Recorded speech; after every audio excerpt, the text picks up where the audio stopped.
घोड़ा गौरा रानी से कहे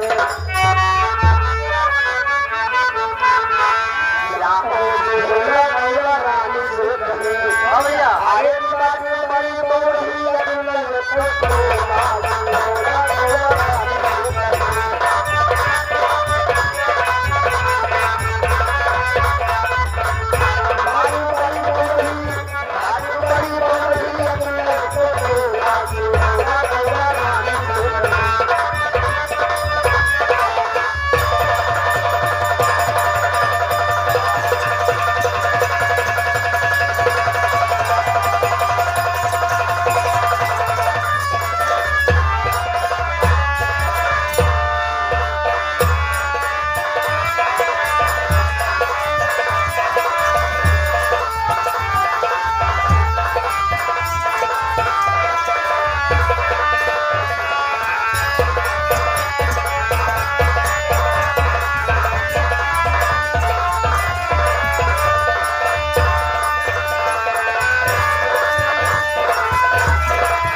चाल है क्या धार है जब तक रहो राजा में घने चंद रहो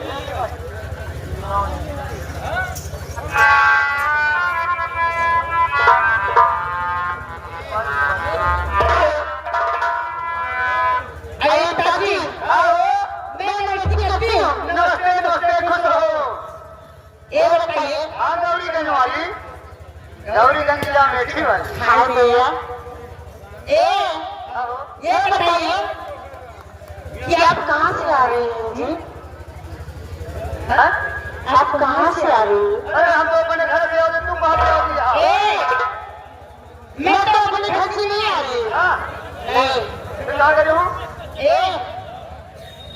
मैं तो प्रोग्राम पर से आ रही हूँ।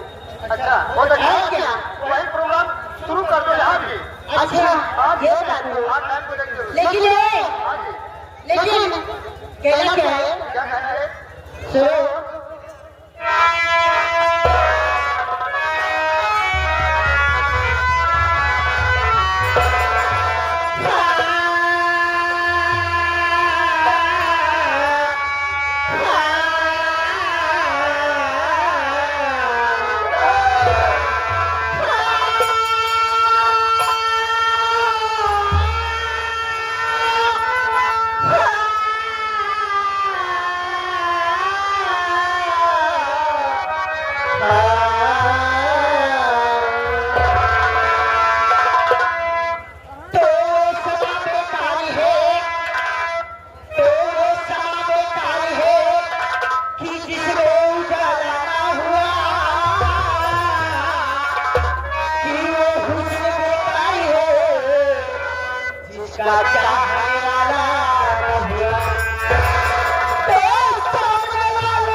भावी जिला पंचायत सदस्य प्रमाणीय हमारे भैया अमृत साहू जी की तरफ से 21 भैया लगातार प्रदान भावी की तरफ से 10 रुपये धन्यवाद पूछे।